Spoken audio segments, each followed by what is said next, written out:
Hello student, today we see the equation of motion using a graphic method.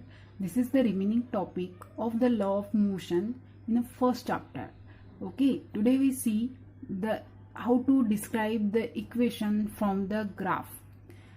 This is the three equation set discovered by the Newtons. Newtons give the three equation, and this equation is given the relationship between the displacement, time, velocity and acceleration. What is the relation between them? नाव आता यामध्ये आपण graphic मेथडनं ते काय करणार आहे, आपण describe करणार आहे. तर हा जो सेट आहे त्यामधला फर्स्ट इक्वेशन जे आहे ते मी आता डिस्क्राईब करत आहे. आता आपण बघू शकता की v is equal to u plus at हे जे इक्वेशन आहे, this is the relation. This equation is show the relation between the velocity and time. This equation first we find out with the help of this graph. In this equation, suppose an object is a motion along a straight line, okay, with the initial velocity u. U is the initial velocity, so we write the initial velocity is equal to u. Initial velocity is equal to u is equal to small u. Okay, this is cd. Cd is the initial velocity. OD is the initial velocity. Now the final velocity is a v. Small v is used for this denoting the final velocity. Final velocity is measured here O to C. This is the final velocity of an object, and the time t. Time t is denoted here. We take here ending point of the timing is e. Okay, so the time is the OE. Time is denoted by the small t. Now we first calculate the acceleration of the object. Acceleration is equal to a. Small a is used for the acceleration. You know that what is the formula of the acceleration? Change in a velocity upon a time. Okay. ॲक्सेलरेशनचा formula जो आहे तो तुम्हाला माहिती आहे काय आहे, change in velocity. आता चेंज इन व्हेलॉसिटी म्हणजेच काय होतं, final velocity minus the initial velocity upon a time. So we calculate the acceleration. So final velocity. What is the final velocity? Final velocity v is equal to OC. This is our final velocity. OC is the final velocity. So right here OC is the final velocity. I am right here. Now put up the initial velocity. Initial velocity is the OD. म्हणजे सुरुवातीचा वेग जो आहे तो कोणता आहे तर OD दिलेला आहे इथे, आणि तो आपण इथे राईट करून घेणार आहे. आता इथे आपण ओडी घेतलेला आहे. आता टाइम कोणता दिलेला आहे तुम्हाला, तर ओई जो आहे तो काय आहे टाइम. टी ची व्हॅल्यू जी आहे, स्मॉल टी ची व्हॅल्यू ती इथे दिलेली आहे, आणि आपण जर ती राईट केली तर आपल्याला येईल ओई जी आहे ती आपण राईट करून घेणार आहोत. आता आपल्याला हे इक्वेशन मिळालं, आणि यामध्ये आपण काय घेऊ शकतो, अशा पद्धतीने आपण याच्यात व्हॅल्यू टाकल्यात. आता याच्यामध्ये तुम्ही बघू शकता की ओसी हा जो पोर्शन आहे, हा ओसीचा एवढा जर पोर्शन आहे, यामधून आपण हा जो आहे हा पोर्शन काढून टाकला ओडीचा, तर राहिलेला काय आहे सीडी. एवढा पोर्शन राहतो, हा एवढा पोर्शन राहणार आहे. सीडीचा जो आहे तो पोर्शन राहणार आहे. म्हणून याच्या इक्वल टू आपण याची जर मायनस केली तर आपल्याला येईल सीडी. ओके, अपॉन अ ओई. ओई म्हणजेच काय आहे, small T is nothing but a small T. आणि हा स्मॉल टी जो आहे तो आपण इथे राईट करून घेतला. आता इक्वेशन काय झालं आपलं, A is equal to C D upon time.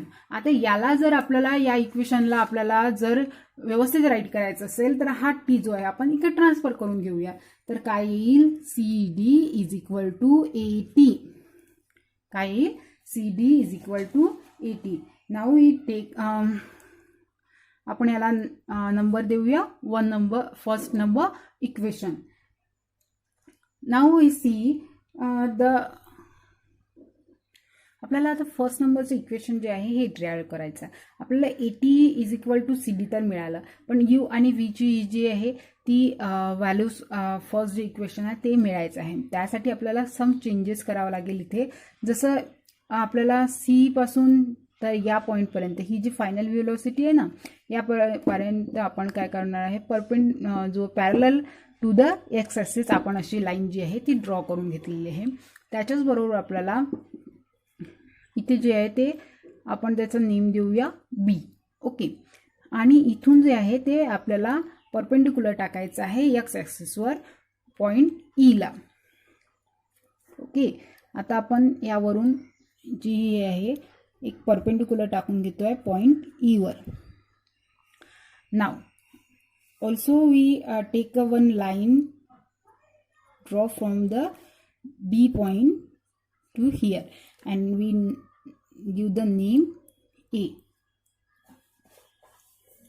This is our some changes is given this diagram. Now from the graph we take from the graph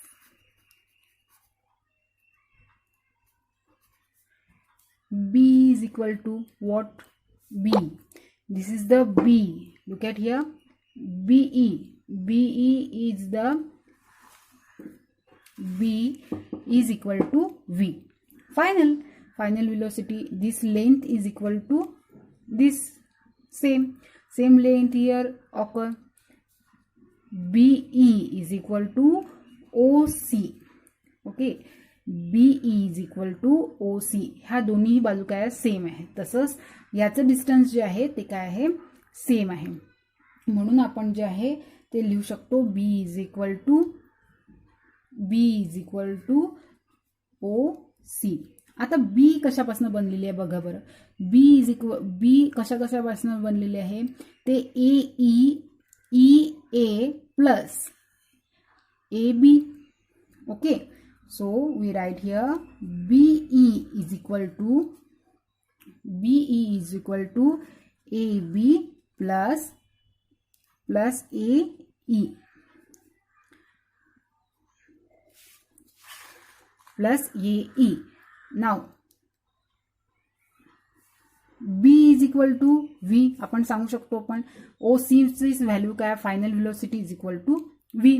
आता आपल्याला हे सांगता येईल की AB जे आहे ABचा जो पोर्शन आहे तो इज इक्वल टू किती आहे CD. ABच्या ऐवजी आपण CD जे आहे ते राईट करू शकतो सेम आहे म्हणून. आणि आपल्याला हे राईट करता येतं की AE is equal to OD. A is equal to OD. कारण की जे सर्वांचे सेम जे आहेत ते व्हॅल्यूज जे आहेत त्या काय आहे सेम आहे. लेंथ जी आहे ती सेम आहे म्हणून आपण हे असे राईट करतो. आता आपल्याला माहिती आहे की V घेतला आपण स्मॉल, याची CD ची व्हॅल्यूज जी आहे ते आपल्याला माहिती आहे. CD ची व्हॅल्यू जी आहे ते आपण सांगू शकतो काय आहे फ्रॉम द इक्वेशन फर्स्ट काय आहे 80. आता फ्रॉम इक्वेशन 80 फर्स्ट इक्वेशनवरून घेतलं तर आपण काय सांगू शकतो 80 plus OD is equal to U. हा जो आहे OD म्हणजेच काय इनिशियल व्हेलोसिटी आणि त्यालाच काय म्हणू शकतो आपण U जो आहे तो आपण इथे म्हणू शकतो आणि तो जो आहे तो राईट करू शकतो.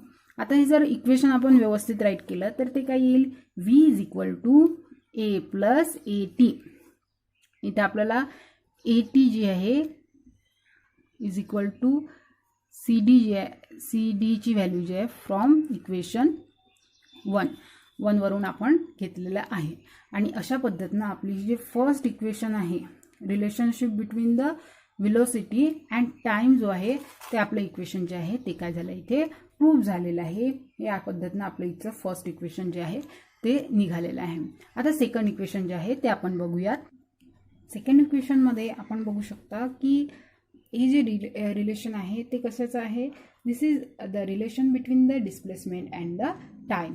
आता याच्यामध्ये तुम्हाला we suppose let us suppose that the an object in a uniform acceleration A A जो आहे तो आपण स्मॉल ए जो आहे तो ॲक्सिलरेशनसाठी यूज करणार आहोत. It has a covered the distance yes. Yes जे आहे ते डिस्टन्ससाठी घेणार आहोत आपण. तसंच with in a time T. From the graph the distance covered by the object during the time t is given by the area of a quadrangle DOEB. जो आहे quadrangle जो आहे तो आपल्याला घ्यायचा आहे. याच्यामध्ये DOA, याच्यामध्ये आपल्याला quadrangle जो आहे DOEB जो आहे तो quadrangle घ्यायचा आहे. बघा याच्यामध्ये quadrangle म्हणजेच काय आहे, हा जो आहे फर्स्ट रेक्टेंगल आहे, ठीक आहे. DOE जो आहे तो क्वाड्रँगल आहे. त्याच्याच बरोबर हा जो रेक्टेंगल आहे आणि याच्याच बरोबर CBD जो आहे तो काय दिलेला आहे आपल्याला, अँगल दिलेला आहे, त्रिकोण दिलेला आहे. तर तो ट्रायंगल जो आहे आणि हा रेक्टेंगल याच्यामुळे दोन अँगल असल्यामुळे, म्हणजे इथे जो आहे तो ट्रायंगल आहे आणि इथे रेक्टेंगल आहे म्हणून त्याला क्वाड्रँगल असं म्हटलेलं आहे. आणि त्याची आपल्याला काय करावं लागेल, एरिया काढावा लागेल. आपण याचा जो आहे फर्स्ट जो आहे तो एरिया काढूयात. तर यस जो आहे तो आपण कशासाठी घेतलेला आहे, डिस्टन्ससाठी घेतलेला आहे. तर तो आपण घेऊया. फर्स्ट यस जो आहे तो घेतलेला आहे मी, is equal to the area of the quadrangle. आता आपल्याला एरिया ऑफ क्वाड्रँगल काढायचा आहे तर तो काढून घेऊयात आपण. एरिया ऑफ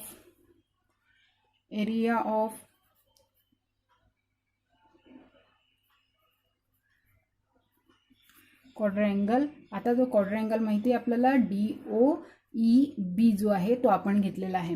आता या क्वाड्रँगलमध्ये तुम्हाला मी आधीच सांगितलं की याच्यामध्ये दोन शेप आहेत. हा रेक्टेंगल आहे आणि आपल्याला जो आहे तो ट्रायंगल आहे. तर त्याचा एरिया जो आहे तो आपण राईट करून घेऊया.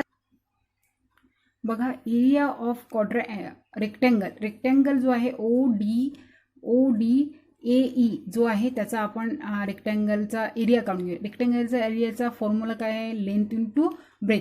तर लेंथ इंटू ब्रेथ म्हणजेच काय आहे, आपली जी लेंथ आहे ती किती आहे, OE जी आहे AE जी आहे ती काय आहे, लेंथ आहे, प्लस इंटू काय OE ही जी काय आहे ब्रेथ जी आहे ती आहे.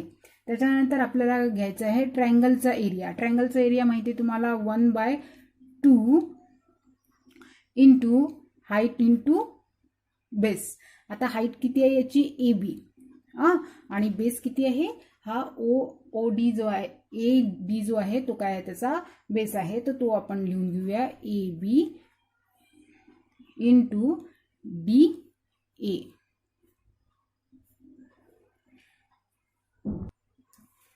बट आता इथे आपल्याला हे सांगता येईल की AE इज इक्वल टू काय, initial velocity U. AE is equal to काय, U आहे, हे U जो आहे आपल्याला सांगितलेला आहे. त्याच्यानंतर आपल्याला सांगता येईल OE is equal to T. OE जी आहे त्याची व्हॅल्यू आहे टाइम. ओके. आता त्याच्यानंतर आपल्याला जर हे घ्यायचं असेल आणि आपल्याला माहिती आहे की OE is equal to DA is equal to T. आता DA पण सेमच आहे, OE का आणि DA का सेम आहे म्हणून आपण AEचा पण आपण काय घेऊ शकतो, व्हॅल्यू जी आहे ती T घेऊ शकतो. तसंच आपल्याला माहिती आहे AB इज इक्वल टू काय, AT. म्हणजेच आपण हे सांगू शकतो की AB म्हणजेच काय, CD आहे. आता CDची व्हॅल्यू जी आहे ते आपण फर्स्ट इक्वेशनमध्ये काढलेली आहे, ती किती दिलेली आहे, CDची व्हॅल्यू जी आहे ती आहे आपल्याला 80. आणि 80 कशावरून घेतली आपण, ते AB is equal to CD आणि त्याच्याच CDची व्हॅल्यू जी आहे ती आपण काढलेली आहे आधीच्या इक्वेशनमध्ये, फॉर्म इक्वेशन 1 वरून 80. ओके. म्हणजेच आपल्याला सांगता येईल की CD इज इक्वल टू काय, 80 फ्रॉम इक्वेशन 1. त्याच्यानंतर आपल्याला ज्या व्हॅल्यूज ज्या आहेत त्या आपण आता काय करणार आहे, पुटअप करणार आहे या ज्या फॉर्म्युलामध्ये आहे त्या. आता यस इज इक्वल टू सांगू शकता तुम्ही, हा जो फॉर्म्युला आहे त्याच्यामध्ये आपण पुटअप करणार व्हॅल्यू. आता AEची व्हॅल्यू काय आहे, AE is equal to U into OE is equal to T. Okay. OE is equal to काय, T दिलेला आहे, प्लस 1/T. आता AB म्हणजेच काय आहे, 80. ही व्हॅल्यू जी आहे ती घेतलेली आपण. आणि आपल्याला माहिती आहे की आता डी ए किंवा ए डी आपण म्हटलं तर त्याला ते काय आहे, टी टाइम दिलेला आहे. आता आपण जो हे घेतलेला आहे याच्यामध्ये व्हॅल्यूज जे आहे ते पुटअप केलेले आहे आणि आपण याच्यावरून सांगू शकतो की यू घेतला आपण ई बद्दल, ओ ई जो आहे टी बद्दल घेतला, 1/2 घेतला आणि ए टी जो आहे तो ए बी साठी घेतलेला आहे आणि ए डी साठी घेतला आपण टी. एवढं कळलं आहे. आता याला आपण जर व्यवस्थित लिहिलं तर आपलं इक्वेशन येईल S is equal to U T plus 1/2 A टीचा square and this is our second number equation. Okay, this is our second number equation. Displacement, S is denoted by the displacement. Okay, U is the initial velocity, T is the time plus 1/2 A and T चा square. This equation is used to describing the relationship between the displacement and the time. Now we see the third number equation is the relationship between the displacement and the velocity. This also we can find out this graph. In this equation we take a area of the trapezoidal. See DOEB. This is the area. DOEB. This is the trapezoidal area, and we find out the area of trapezoid. The formula is equal to S is equal to area of the trapezoid, and the area of trapezoid is the calculated by 1/2 the sum of the length of a parallel side into the distance between the parallel side. Means we take a addition of this side, parallel side OD plus the ABE. Okay, OD plus the B, this is the sum of the parallel side. 1/2 OD plus the BE into the OE. OE is the distance between the parallel side we take here. Now you know that the OD is equal to U, BE is equal to V and OE is equal to T. Now we add this value into this formula. OD is equal to U plus BE is equal to V into T. But we know that the A is equal to V minus U upon T. This is our first equation. Now we take A V minus U upon A. We transfer the T here and A here. We take the number of this equation second and this is the third. Let us see the 1/2. This value we add into the equation 2. 1/2 is equal to V